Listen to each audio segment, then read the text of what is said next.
Hi, ഇന്നത്തെ നമ്മുടെ ഒരു മനോഹരമായൊരു ദിവസത്തിലേക്ക് എല്ലാവർക്കും സ്വാഗതം. ഞാൻ ഇന്നൊരു വെറൈറ്റി വ്ളോഗായിട്ടാണ് കേട്ടോ വന്നിരിക്കുന്നത്. അപ്പോൾ ഇന്ന് നല്ലൊരു മഴയൊക്കെ ഉള്ളൊരു ദിവസമാണ്. രാവിലെ തന്നെ നല്ല അടിപൊളി മഴയൊക്കെ പെയ്തുകൊണ്ടിരിക്കുന്നുണ്ട്. അപ്പോൾ ഞാൻ നമ്മുടെ ചാനലിൽ ഡേ ഇൻ മൈ ലൈഫ് എൻ്റെ ഒരു വ്ളോഗും ഇതുവരെ അപ്ലോഡ് ചെയ്തിട്ടില്ല. അപ്പോൾ ഞാൻ ആദ്യമായിട്ട് നിങ്ങളുടെ മുന്നിലേക്ക് ഒരു ഡേ ഇൻ മൈ ലൈഫ് വ്ളോഗായിട്ടാണ് വന്നിരിക്കുന്നത്. അപ്പോൾ രാവിലെ തുടങ്ങി ഒരു ഈവനിങ് വരെയുള്ള കാര്യങ്ങളാണ് കേട്ടോ ഞാൻ ഈ വ്ളോഗിൽ ഉൾപ്പെടുത്താമെന്ന് വിചാരിച്ചത്. അപ്പോൾ ഈ വ്ളോഗ് എല്ലാവർക്കും ഇഷ്ടപ്പെടുവാണെങ്കിൽ നിങ്ങൾ ഉറപ്പായിട്ടും നമ്മുടെ ചാനൽ ലാലിസ് ഹാക്സ് എന്ന ചാനൽ ഒന്ന് സബ്സ്ക്രൈബ് ചെയ്ത് സപ്പോർട്ടും കൂടി ചെയ്യണം കേട്ടോ. അപ്പോൾ അതിനായിട്ട് ഞാൻ കിച്ചണിൽ നിന്ന് തന്നെയാണ് സ്റ്റാർട്ട് ചെയ്യുന്നത്. അപ്പോൾ നമ്മുടെ ഡേ തുടങ്ങുന്നത് തന്നെ കിച്ചണിൽ നിന്നാണല്ലോ.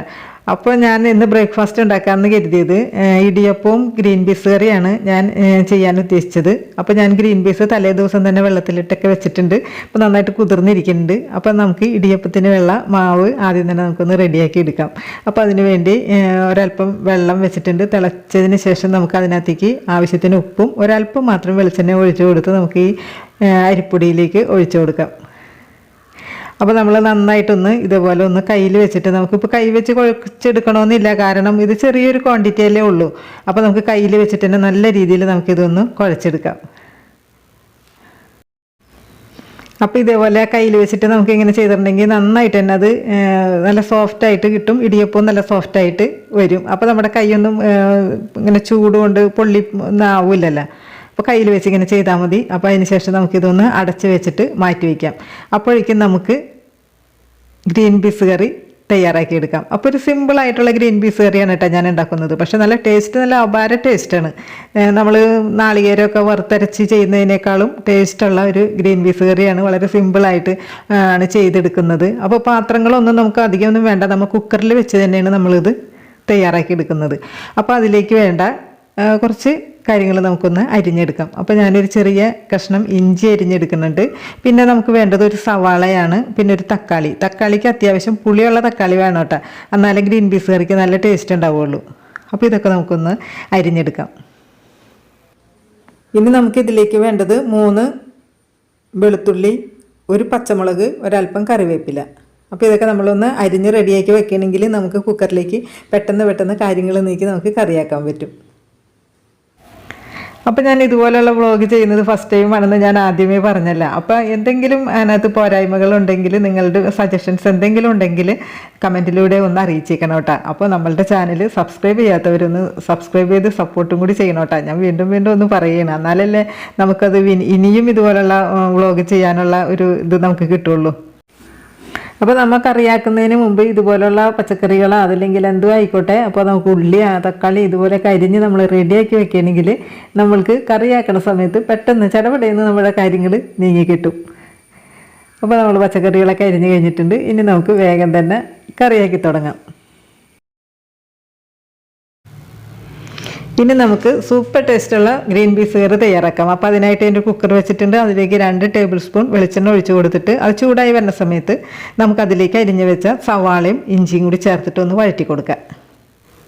അപ്പോൾ ഈ സവാളയൊക്കെ നമുക്കൊന്ന് ചെറിയ രീതിയിലൊന്ന് വഴന്ന് വന്നാൽ മതി കേട്ടോ. അധികം അങ്ങോട്ട് കളറൊന്നും മാറിപ്പോവരുത്, കാരണം ഇതിനകത്ത് മസാലപ്പൊടികളൊക്കെ ചേർത്തിട്ട് വീണ്ടും നമ്മളിന്ന് വഴറ്റിയെടുക്കുന്നുണ്ട്.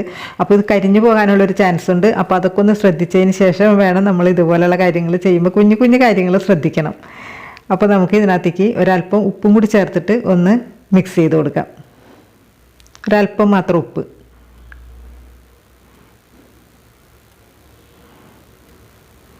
അപ്പോൾ ഇത് മിക്സ് ചെയ്തതിന് ശേഷം നമുക്ക് ഇതിനകത്തേക്ക് വേണ്ട മസാലപ്പൊടികളൊക്കെ ചേർത്ത് കൊടുക്കാം. എൻ്റെ കളറൊന്നും മാറിപ്പോയിട്ടില്ല. ഇതിലേക്ക് നമ്മൾ ഒരു 1/4 ടീസ്പൂൺ മഞ്ഞൾപ്പൊടി, ഒരു 3/4 ടീസ്പൂൺ മുളക് പൊടി, 2.5 ടീസ്പൂൺ മല്ലിപ്പൊടി, ഇതൊന്ന് മിക്സ് ചെയ്തതിന് ശേഷം നമുക്ക് ഇതിനകത്തേക്ക് ഒരു 1/2 ടീസ്പൂൺ ഗരം മസാല, അപ്പോൾ ഇതും കൂടി ചേർത്തിട്ട് നമുക്കിതൊന്ന് മിക്സ് ചെയ്ത് കൊടുക്കാം. അപ്പോൾ ഇപ്പോഴും ഇതിൻ്റെ കറക്റ്റ് പാകത്തിന് മൊരിഞ്ഞ് വന്നിട്ടില്ല. അതിലേക്ക് ആ ഒരു സമയത്ത് നമ്മൾ ഇതിനകത്തേക്ക് അരിഞ്ഞു വെച്ച തക്കാളിയും ഒരു 2 കറിവേപ്പിലയും കൂടി ചേർത്ത് അങ്ങനെ ഇട്ട് കൊടുക്കാം. ഞാനിപ്പോൾ ഇതിലേക്ക് ഒരു പച്ചമുളകാണ് ചേർത്തത്. അപ്പോൾ എരിവൊക്കെ ഓരോരുത്തരുടെ ഇഷ്ടമനുസരിച്ച് ചേർത്ത് കൊടുക്കാം. അപ്പോൾ ഇനി നമുക്കിതിലേക്ക് 1 കപ്പ് അളവിലുള്ള ഗ്രീൻ പീസ്, നല്ല കുതിർത്ത് വെച്ച ഗ്രീൻ പീസാണ്, അതും കൂടി ചേർത്തിട്ട് ആവശ്യത്തിന് ഉപ്പും ചേർത്തിട്ട് നമുക്കിതൊരു 2 മിനിറ്റ് നേരം ഇതേപോലെ ഒന്ന് വഴറ്റിയെടുക്കണം. അപ്പോൾ ഗ്രീൻ പീസ് ഒന്ന് ഇതുപോലെ 2 മിനിറ്റ് ഒന്ന് വഴറ്റിയെടുത്താൽ നല്ല അടിപൊളി ടേസ്റ്റ് ആയിരിക്കും കേട്ടോ. സമയമില്ലെങ്കിൽ 1 മിനിറ്റ് ആയാലും നമ്മളിതൊന്ന് ഇതുപോലെ ഒന്ന് വഴറ്റിയെടുക്കണം.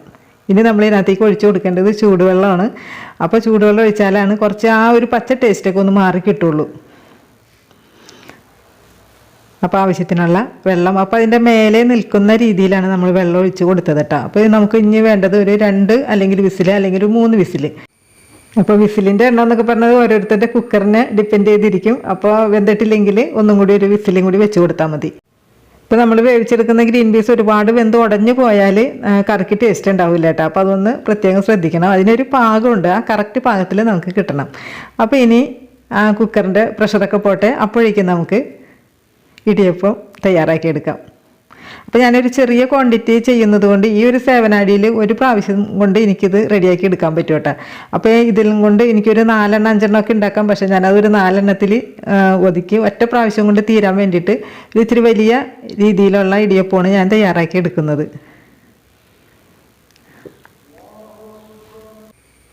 അപ്പോൾ ഈ അപ്പത്തട്ടിൽ നമ്മൾ മാവ് ഇടുന്നതിന് മുമ്പായിട്ട് കുറച്ച് നാളികേരം തൂക്കി കൊടുത്തിട്ടുണ്ട്. അപ്പോൾ കുറച്ച് കൂടുതലായിട്ട് നാളികേരം നമ്മളതുപോലെ തൂക്കി കൊടുത്താൽ ഇടിയപ്പം കഴിക്കുന്ന സമയത്ത് നല്ല അടിപൊളി ടേസ്റ്റ് ആയിരിക്കും കേട്ടോ. അപ്പോൾ ഈ 7 അരിയിൽ നിന്ന് ആ മാവ് വീഴുന്നത് കാണുമ്പോൾ തന്നെ അറിയാൻ പറ്റുമല്ലേ നമുക്ക് ഈ ഇടിയപ്പത്തിൻ്റെ സോഫ്റ്റ്നെസ് എത്രത്തോളം ഉണ്ടെന്നുള്ളത്. അപ്പോൾ നമുക്കിത് വേവിച്ചെടുക്കാൻ വേണ്ടിയിട്ട് ഒരു ഇഡ്ഡലി കുക്കറിൽ ഞാൻ വെള്ളം വെച്ചിട്ടുണ്ട്. അത് തിളച്ചിട്ടുണ്ടാവും. അപ്പോൾ നമുക്ക് ഇതിലേക്ക് അത് വേഗം വെച്ച് കൊടുത്തിട്ട് നമുക്ക് ഒരു 5 6 മിനിറ്റോ അത്ര മതി കേട്ടോ. നമുക്ക് പെട്ടെന്ന് തന്നെ ഇത് വെന്ത് കിട്ടും. ഇനി നമുക്ക് ഈ കുക്കർ ഒന്ന് അടച്ച് വെച്ച് ഒരു 6 7 മിനിറ്റ് കഴിയുമ്പോൾ ഒന്ന് തുറന്ന് നോക്കിയാൽ മതി. അത്ര സമയം കൊണ്ട് നമുക്ക് ഈ ഇടിയപ്പം തയ്യാറാക്കി എടുക്കാൻ പറ്റിയിട്ടുണ്ട്. നല്ല ആവി വറക്കണ സൂപ്പർ ടേസ്റ്റുള്ള സോഫ്റ്റ് ഇടിയപ്പം. അപ്പോൾ ഇതൊരെണ്ണം കഴിച്ചാലും നമുക്ക് വിശപ്പൊക്കെ മാറും. ഇതെല്ലാം നമുക്ക് ഇതിനകത്തേക്ക് എടുത്ത് വയ്ക്കാം. അപ്പോൾ അപ്പോഴേക്കും ഈ കുക്കറിൻ്റെ ഗ്രീൻ പീസ് കറിയുടെ പ്രഷറൊക്കെ പോയിട്ടുണ്ട്. ഇനി നമുക്കിതൊന്ന് തുറന്ന് നോക്കിയാൽ നല്ല അടിപൊളി ടേസ്റ്റിൽ നല്ല കണ്ട എത്ര പെർഫെക്റ്റായിട്ട് നമുക്ക് ഈ ഗ്രീൻ പീസ് കറി തയ്യാറാക്കി നോക്കി. അപ്പോൾ ഏത് വിശക്കാത്തവർക്കും ഇതിൻ്റെ മണമൊക്കെ കേട്ട് കഴിഞ്ഞാൽ വിശക്കും. അപ്പോൾ ഇതൊക്കെ ഒന്ന് കഴിച്ച് ഒന്ന് സെറ്റായിട്ട് വരാം. അപ്പോൾ അങ്ങനെ നമ്മുടെ ബ്രേക്ക്ഫാസ്റ്റൊക്കെ കഴിച്ച് കഴിഞ്ഞ് പിന്നെ കുറേ പാത്രങ്ങളൊക്കെ കഴുകാനുണ്ടായിരുന്നു, അതൊക്കെ കഴുകി വെച്ചു. അപ്പോൾ അതൊന്നും ഞാൻ ഈ വീഡിയോയിൽ ഉൾപ്പെടുത്തിയിട്ടില്ല കേട്ടോ. കാരണം ഒരുപാട് ലെങ്ത്ത് കയറിപ്പോകും, അതുകൊണ്ട് അതൊന്നും ഉൾപ്പെടുത്തിയിട്ടില്ല. പിന്നെ ഇനി അടുത്ത പരിപാടി എന്ന് പറഞ്ഞാൽ കുറേ തുണികളൊക്കെ ഒന്ന് വാഷ് ചെയ്യാനുണ്ട്. അപ്പോൾ അതിന് മുന്നായിട്ട് നമുക്ക് ഉച്ചത്തേക്കുള്ള കഞ്ഞിക്ക് അരി ഇടണം. അപ്പോൾ അത് ഞാൻ സ്റ്റൗവിലേക്ക് ആക്കി വെച്ചിട്ടുണ്ട്. അതിനുശേഷം നമുക്കൊന്ന് കുറച്ച് തുണി വാഷ് ചെയ്യാനിടണം. അങ്ങനെ തുണികളൊക്കെ എടുത്ത് വാഷിംഗ് മെഷീനിലിട്ട് അലക്കിയൊക്കെ കഴിഞ്ഞ്. അപ്പോൾ കുറേ ദിവസമായിട്ട് എന്തോരം മഴയാണെങ്കിൽ നമുക്ക് അലക്കിന് കുറവൊന്നുമില്ല കേട്ടോ, അലക്കാതിരിക്കാൻ പറ്റില്ലല്ലോ. അങ്ങനെ അലക്കൊക്കെ കഴിഞ്ഞ് ഞാൻ പുറത്തേക്ക് വിരിച്ചില്ല. കാരണം നേരിയൊരു വെയിൽ ഉള്ളൂ, നല്ല മഴക്കാറുണ്ട്. അങ്ങനെ ഞാൻ കുഞ്ഞു സംഭവങ്ങളൊക്കെ ഞാൻ അവിടെ തന്നെ വെച്ച് അകത്തെവിടെയെങ്കിലുമൊക്കെ വിരിക്കാമെന്ന് വിചാരിച്ച്. പിന്നെ ബെഡ്ഷീറ്റൊക്കെ ആകുമ്പോൾ വേഗം ഉണങ്ങി കിട്ടുമല്ലോ എന്ന് വിചാരിച്ചിട്ട് ഞാൻ ബെഡ്ഷീറ്റൊക്കെ അങ്ങോട്ട് പുറത്ത് വിരിക്കുകയാണ്. കാറ്റ് കൊണ്ടാലും വേഗം ഉണങ്ങി കിട്ടുമല്ലോ. അങ്ങനെ ബെഡ്ഷീറ്റൊക്കെ വിരിച്ച് കഴിഞ്ഞ് ഞാനത് വിരിച്ച് കഴിഞ്ഞപ്പോൾ തന്നെ എനിക്ക് സംശയം വന്നു മഴ പെയ്യും എന്നുള്ള. അതേപോലെ തന്നെ ഞാൻ അകത്തേക്ക് കയറിയപ്പോഴേക്കും മഴയൊക്കെ ചാറി തുടങ്ങി.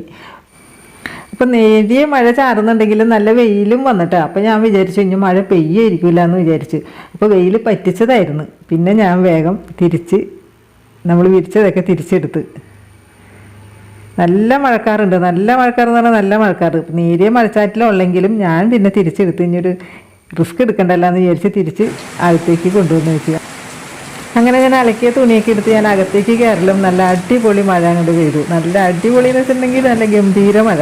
പിന്നെ അത് ഇത്തിരി നേരമൊക്കെ ഒന്ന് കണ്ടു നിന്ന് കാണാനൊന്നുമില്ല, എല്ലാ ദിവസവും മഴ തന്നെയാണ്. ഇപ്പോൾ കുറച്ച് ദിവസമായിട്ട് നമുക്കൊന്ന് വെയിൽ വന്നിട്ടുണ്ട് കേട്ടോ. അങ്ങനെ അതൊക്കെ കഴിഞ്ഞ് ഞാനപ്പോൾ അതിനിടയ്ക്ക് പോയി നമ്മുടെ കുക്കറിൻ്റെ വിസിൽ ഓഫ് ചെയ്തിട്ടുണ്ടായിരുന്നു. അങ്ങനെ നമ്മൾ ചോറൊക്കെ ഊറ്റി വെച്ച്. അപ്പോൾ ചോറ് ഊറ്റണമെന്ന് വെച്ചിട്ടുണ്ടെങ്കിൽ കറക്റ്റ് ടൈമിൽ തന്നെ നമ്മൾ ഊറ്റി വയ്ക്കണം കേട്ടോ. ഇത് നമ്മൾ അതിൻ്റെ പ്രഷർ പോകുമ്പോൾ തന്നെ നമ്മളത് തുറന്ന് വെച്ച് നമ്മൾ തുറക്കുമ്പോൾ അത് തിളച്ചത് കാണണം.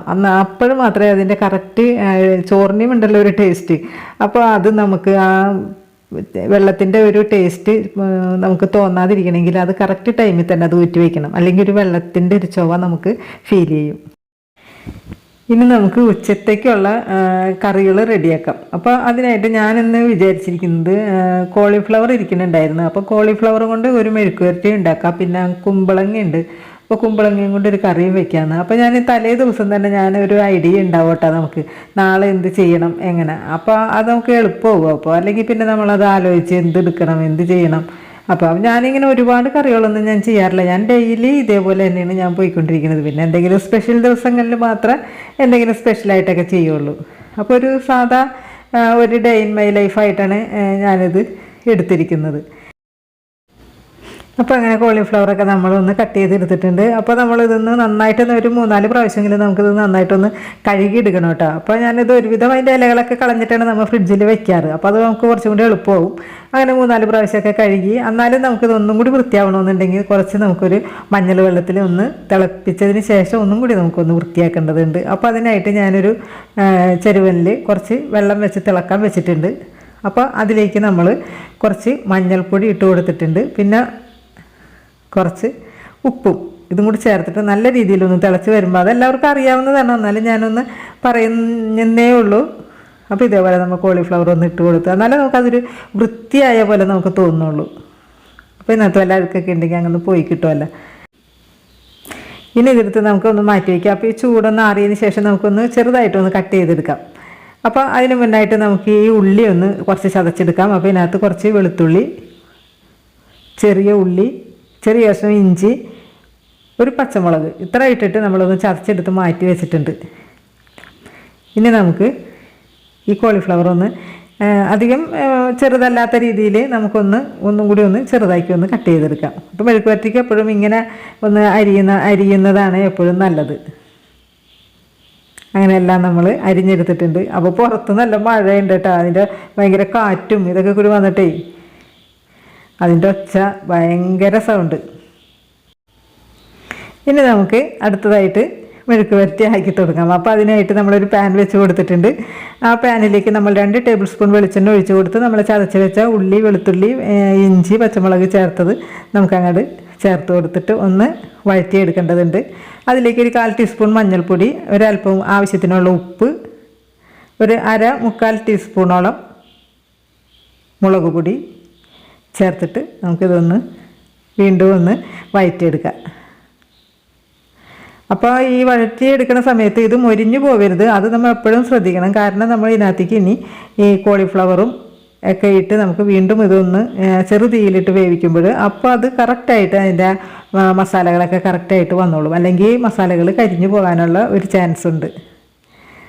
അപ്പോൾ ഉപ്പൊക്കെ ഒന്ന് നോക്കിയിട്ട് കറക്റ്റ് ചെയ്തതിന് ശേഷം നമുക്കൊരു 5 മിനിറ്റ് അല്ലെങ്കിൽ 10 മിനിറ്റ് അതിൽ കൂടുതൽ വേണ്ട ലോ ഫ്ലെയിമിലിട്ടിട്ട് നമുക്കിതൊന്ന് ആക്കിയെടുക്കാം. പിന്നെ നമ്മൾ ഇതിനകത്തേക്ക് ചേർത്തത് 1/2 ടീസ്പൂൺ കുരുമുളക്. അപ്പോൾ ഇനി ഫ്ലെയിം ഓഫ് ചെയ്യുക. ഇത്രേ ഉള്ളൂ. നല്ല രീതിയിൽ തന്നെ വെന്തിട്ടുണ്ട്. അപ്പോൾ 10 മിനിറ്റോളം നമ്മൾ ലോ ഫ്ലെയിമിലിട്ട് നന്നായിട്ട് വേവിച്ചെടുത്തതാണ് കേട്ടോ. അപ്പോൾ അടിപൊളിയായിട്ടുണ്ട്. ഇനി എൻ്റെ അടുത്ത പരിപാടി എന്ന് പറഞ്ഞാൽ ഒരു ചാറുകറി തയ്യാറാക്കണം. അപ്പോൾ അതിനായിട്ട് ഞാനിവിടെ കുമ്പളങ്ങയും കൊണ്ട് ഒരു ചാറുകറി വെക്കാമെന്ന് വിചാരിച്ചു. അപ്പോൾ മോരിരിക്കുന്നുണ്ട്. അപ്പോൾ കുമ്പളങ്ങ മോരൊഴിച്ചിട്ട് ഒരു കറി വെക്കാമെന്ന് വിചാരിച്ചു. അപ്പോൾ അതിനായിട്ട് ഒരു കുമ്പളങ്ങയുടെ ഒരു ചെറിയൊരു പീസ് എടുത്തിട്ട് നമുക്കിതേപോലെ ഒന്ന് മുറിച്ചെടുത്തിട്ട് അതിൻ്റെ തോലൊക്കെ കളഞ്ഞ് നമുക്കിതൊന്ന് കഴുകിയതിന് ശേഷം നമുക്കത് ചെറിയ രീതിയിൽ നമുക്കതൊന്ന് അരിഞ്ഞെടുക്കാം. പിന്നെ ഈ പച്ചക്കറികളൊക്കെ നമ്മൾ അരിഞ്ഞതിന് ശേഷം നന്നായിട്ട് നമുക്കത് കഴുകിയെടുക്കണം കേട്ടോ. അത് 3-4 പ്രാവശ്യമൊക്കെ കഴുകിയാൽ അത്രയും നല്ലതാണ്. അപ്പോൾ അത്രക്കും വൃത്തിയായിട്ട് നമുക്കത് ചെയ്തെടുക്കണം. അപ്പോൾ അത് ഞാനിപ്പോൾ ഈ പറയുന്നത് മുതിർന്നവരോടല്ല, കുഞ്ഞുങ്ങളോടാണ്. ആദ്യമായിട്ട് കിച്ചണിൽ കയറുന്നവർക്കൊക്കെ. അപ്പോൾ അവരെല്ലാവരും യൂട്യൂബ് നോക്കി ഇപ്പോൾ പാചകം ചെയ്ത് പഠിക്കുന്നവരാണ്. അപ്പോൾ അവർക്ക് ഇതൊക്കെ കണ്ടാലല്ലേ അവർക്കും മനസ്സിലാവുള്ളൂ. അതുകൊണ്ടാണ് ഞാൻ അങ്ങനെ പറഞ്ഞത് കേട്ടോ. അതുപോലെ തന്നെ ഞാൻ ഇതിനകത്ത് ഓരോ കറികളാണെങ്കിലും മെഴുക്ക് വരട്ടി ഒക്കെ ഞാൻ ചെയ്യുന്ന സമയത്ത് അത് ഏത് രീതിയിലാണ് ഞാനത് തയ്യാറാക്കിയെന്നും കൂടി ഞാൻ ഇതിനകത്തേക്ക് പറയുന്നുണ്ട്. വെറുതെ ഞാനിങ്ങനെ ഒരു വ്ളോഗ് എടുക്കാൻ വേണ്ടിയിട്ട് ഞാനിങ്ങനെ എന്തൊക്കെയോ ചെയ്ത് അങ്ങനെ കാണുന്നതിലൊരർത്ഥമില്ലല്ലോ. അപ്പോൾ അതുകൊണ്ടാണ് ഞാനത് ഇങ്ങനെ വിശദീകരിച്ച് ഇങ്ങനെ പറഞ്ഞു പോണത്. വിശദീകരിക്കുന്നില്ല, എന്നാലും പെട്ടെന്ന് കാണുന്നവർക്ക് പെട്ടെന്നൊന്ന് മനസ്സിലാവുന്ന രീതിയിലാണ് ഞാനത് പറഞ്ഞു പോകുന്നത്. അപ്പോൾ നമ്മൾ കുമ്പളങ്ങയൊക്കെ അരിഞ്ഞെടുത്തിട്ടുണ്ട്. അതിലേക്ക് നമ്മൾ ഒരു ചെരുവനിലേക്ക് ഇട്ട് 2 കപ്പ് അളവിലുള്ള വെള്ളം ഒഴിച്ച് കൊടുത്ത് ആവശ്യത്തിന് ഉപ്പും ഒരു ലേശം മഞ്ഞൾപ്പൊടിയും ഒരു 2 പച്ചമുളകും ചേർത്ത് അത് വേവാൻ വെച്ചിട്ടുണ്ട്. അപ്പോഴേക്കും നമുക്കത് വെന്ത് വരുന്ന സമയം കൊണ്ട് നമുക്ക് അതിലേക്ക് വേണ്ട അരപ്പ് തയ്യാറാക്കിയെടുക്കാം. അപ്പോൾ അതിനായിട്ട് ഞാനൊരു 5 ടേബിൾ സ്പൂൺ നാളികേരം ചിരകിയെടുത്തത്, പിന്നെ ഒരു 2 ചെറിയ ഉള്ളി, ഒരു വെളുത്തുള്ളി, പിന്നെ ഒരല്പം മാത്രം ജീരകം. ഞാൻ അത്ര ചേർക്കാറുള്ളൂ കേട്ടോ, എനിക്ക് അധികം ജീരകത്തിൻ്റെ ടേസ്റ്റ് ഇഷ്ടമല്ല. പിന്നെ ഒരു ചെറിയ കഷ്ണം ഇഞ്ചി, ഒരു 2 കറിവേപ്പിലയുടെ ഇതൾ, അതെല്ലാം കൂടി ചേർത്തിട്ട് നമുക്കിതൊന്ന് അരച്ചെടുത്തിട്ട് ഇതേപോലെ ഒന്ന് തിളച്ചതിന് ശേഷം വേണം നമുക്കിതിനകത്തേക്ക് മോരൊഴിച്ച് കൊടുക്കാൻ. അപ്പോൾ മോരെന്ന് വെച്ചിട്ടുണ്ടെങ്കിൽ നല്ല തൈരാണ് കേട്ടോ, തൈര് നല്ല കട്ട തൈര് ഒന്ന് ഉടച്ചെടുത്തതാണ്. അതും കൂടി അങ്ങോട്ട് ചേർത്തിട്ട് അങ്ങോട്ട് ഒന്ന് ആ തിള വരുന്ന സമയത്ത് നമുക്കിത് അങ്ങോട്ട് ഓഫ് ചെയ്തിടാം. അപ്പോൾ ഇത്ര മതി. ഇനി നമുക്കിതിലേക്ക് താളിച്ചൊഴിക്കാം. അപ്പോൾ അങ്ങനെ നമ്മുടെ ചാറ് കറിയും അങ്ങനെ റെഡി ആയിട്ടുണ്ട്.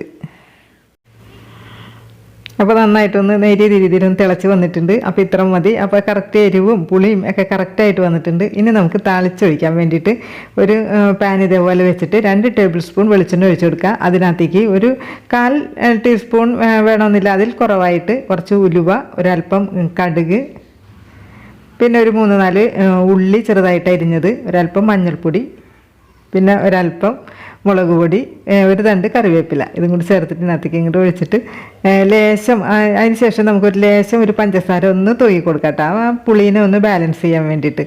അതിന് ശേഷം നമുക്കൊന്ന് അടച്ച് വെച്ചിട്ട് നമുക്ക് ഉപയോഗിക്കാം. നമ്മളിതൊക്കെ ചെയ്യുന്ന സമയത്തും പുറത്ത് മഴയ്ക്ക് ഒരു കുറവില്ല കേട്ടോ, നല്ല രീതിയിൽ തന്നെ മഴ പെയ്തുകൊണ്ടിരിക്കുന്നുണ്ട്.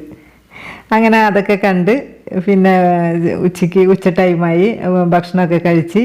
അപ്പോൾ ഞാൻ പപ്പടം വറുത്ത് വെച്ചിട്ടുണ്ടായിരുന്നു. അപ്പോൾ ഈ മെഴുക്കുവരട്ടിയും ഈ ചാറുകറിയും പപ്പടവും ഒരു അച്ചാറും, കണ്ണിമാങ്ങച്ചാറാണ് ഇത്, ഞാൻ തയ്യാറാക്കിയതാണ് കേട്ടോ. അങ്ങനെ നമ്മൾ ഭക്ഷണമൊക്കെ കഴിച്ച് കഴിഞ്ഞ് കുറച്ച് നേരമൊക്കെ ഒന്ന് വിശ്രമിച്ച്, അങ്ങനെ തുണികൾ കുറച്ച് നമുക്ക് വിരിച്ചിടാനുണ്ടായിരുന്നു, അതൊക്കെ ഒന്ന് വിരിച്ചിട്ട് അങ്ങനെ കുറച്ച് നേരം ഒന്ന് വിശ്രമിച്ചൊക്കെ കഴിഞ്ഞപ്പോൾ എനിക്ക് തോന്നി വൈകിട്ട് എന്തെങ്കിലും ഒരു പലഹാരം ഉണ്ടാക്കണമെന്ന് തോന്നി. അപ്പോൾ കുറച്ച് പഴം, നന്നായിട്ട് പഴുത്തിരിക്കുന്ന പഴം ഉണ്ടായിരുന്നു. അങ്ങനെ ഞാൻ ആ പരിപാടിയും കൂടി അങ്ങനെ ചെയ്തേക്കാമെന്ന് വിചാരിച്ചു. അപ്പോൾ അതിനായിട്ട് ഞാൻ 2 നേന്ത്രപ്പഴം, അപ്പോൾ നല്ല പഴുത്ത പഴമാണെങ്കിൽ കുറച്ച് അതാണ് ഇട്ടാൽ നല്ലത്. അപ്പോൾ നന്നായിട്ട് പഴുത്തിട്ടുണ്ട്, അത്യാവശ്യം പഴുത്തിട്ടുള്ള 2 പഴം എടുത്തിട്ട് അതൊന്ന് നമുക്കൊന്ന് ചെറുതായിട്ടൊന്ന് കട്ട് ചെയ്തെടുക്കണം. അപ്പോൾ നമ്മൾക്ക് പിന്നെ ഇതിനകത്തേക്ക് ചേർക്കാനുള്ളത് ഗോതമ്പ് പൊടിയാണ്. അപ്പോൾ ഗോതമ്പ് പൊടിയും ഈ പഴവും കൂടി ചേർത്തിട്ട് നമുക്ക് ആവിയിൽ വേവിച്ചെടുക്കുന്ന ഒരു പലഹാരം, നല്ല അടിപൊളിയാണ് കേട്ടോ, നല്ല ടേസ്റ്റാണ് അതിന്. അപ്പോൾ നമുക്ക് ഈ 2 നേന്ത്രപ്പഴം ഒന്ന് ചെറിയതായിട്ട് നമുക്കൊന്ന് കട്ട് ചെയ്തെടുക്കാം. അപ്പോൾ ഇതിലേക്ക് നമ്മൾ കാഷ്നട്ട്, കിസ്മിസ് അങ്ങനെയുള്ള സാധനങ്ങളൊന്നും ചേർക്കുന്നില്ല കേട്ടോ, വളരെ സിമ്പിളായിട്ട്, എന്നാൽ നല്ല ടേസ്റ്റ്, നല്ല അപാര ടേസ്റ്റുള്ള ഒരു പലഹാരമാണിത്. അപ്പോൾ നമുക്കൊന്ന് ചെറുതായിട്ടൊന്ന് കട്ട് ചെയ്തെടുക്കാം. അപ്പോൾ ഇത് കട്ട് ചെയ്തതിന് ശേഷം നമുക്കൊന്ന് കുറച്ച് നെയ്യില, അതല്ലെങ്കിൽ നെയ്യില്ലെങ്കിൽ വെളിച്ചെണ്ണയിൽ മതിയായിട്ട്, ഒരു നാടൻ പലഹാരമല്ലേ. ഞാനിപ്പോൾ ഈ പഴം വഴറ്റിയെടുക്കുന്നത് നെയ്യിലാണ് കേട്ടോ. അപ്പോൾ ഈ നെയ്യ് ഞാനിവിടെ തയ്യാറാക്കിയതാണ്. അപ്പോൾ പാൽപ്പാടയിൽ നിന്ന് നെയ്യ് എങ്ങനെ തയ്യാറാക്കി എടുക്കാം എന്നുള്ള ഒരു വീഡിയോ ഞാൻ ഷോർട്സിൽ ഇട്ടിട്ടുണ്ട്. അപ്പോൾ അതൊന്ന് സെർച്ച് ചെയ്ത് നോക്കട്ടെ. അപ്പോൾ ഞാൻ ഈ നെയ്യ് ഒരു 3 ടീസ്പൂൺ ഒഴിച്ച് കൊടുത്തിട്ടുണ്ട്. അതിലേക്ക് ഈ പഴം ഇട്ടൊന്ന് വഴറ്റിയെടുത്തിട്ടുണ്ട്. അതിനകത്തേക്ക് 1 ടീസ്പൂൺ പഞ്ചസാര ചേർത്ത് കൊടുക്കുക. അപ്പോൾ നല്ലൊരു സ്വാദ് കിട്ടും കേട്ടോ. ഈ പഴത്തിനെയും സ്വാദുണ്ടാവും, നമ്മളുടെ ഈ പലഹാരത്തിനെയും അടിപൊളിയായിരിക്കും. അപ്പോൾ അത് നമ്മളൊരു ബൗളിലേക്ക് ഇട്ട് കൊടുത്തിട്ട് നമുക്കതിനകത്ത് ഗോതമ്പ് പൊടിയൊക്കെ ചേർത്തിട്ട് നമുക്കിതൊന്ന് കുഴച്ചെടുക്കാം.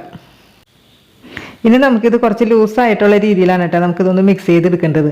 പക്ഷേ ഇത് ക്യാമറയിലൊന്നും വന്നിട്ടില്ല, ഞാനത് ചേർത്ത് കൊടുത്തതൊന്നും ക്യാമറ ഓഫായി പോയിട്ടുണ്ടായിരുന്നു, അതെന്താ സംഭവിച്ചതെന്ന് അറിയില്ല. അപ്പോൾ ഞാനത് ചേർത്ത് കൊടുത്തത് 240 ml 1 കപ്പ് ഗോതമ്പ് പൊടി, പിന്നെ ഒരു 2.5 ടേബിൾ സ്പൂൺ ശർക്കര, ഓർഗാനിക് ശർക്കരയുടെ പൗഡറാണ് ചേർത്തത്, പിന്നെ ഒരു കഷ്ണം ചുക്ക്, ഒരു 1/4 ടീസ്പൂൺ ജീരകം, പിന്നെ ഒരു 5-6 ഏലക്കായുടെ സീഡ്, ഇതെല്ലാം കൂടി പൊടിച്ചത് 1 ടേബിൾ സ്പൂണോളം ചേർത്ത് കൊടുത്തിട്ടുണ്ട്. അപ്പോൾ നാളികേരപ്പാലാണ് നമ്മൾ ഇതിനകത്ത് ചേർത്ത് കൊടുത്തത്, അല്ലാണ്ട് വെള്ളം ചേർത്തിട്ടില്ല. പിന്നെ നമ്മളതെല്ലാം കൂടി ഈ ഒരു പാകത്തിലായ സമയത്ത് നമ്മളൊരു ചെരുവനിലേക്ക് ഒഴിച്ച് കൊടുത്തിട്ടുണ്ട്. അപ്പോൾ ഇതിൻ്റെ അടിയിൽ ഞാനൊരു വാഴയിലൊക്കെ വട്ടത്തിലൊക്കെ മുറിച്ചൊക്കെ വെച്ചിട്ടുണ്ടായിരുന്നു കേട്ടോ, അതൊന്നും ക്യാമറയിൽ വരാഞ്ഞതാണ്.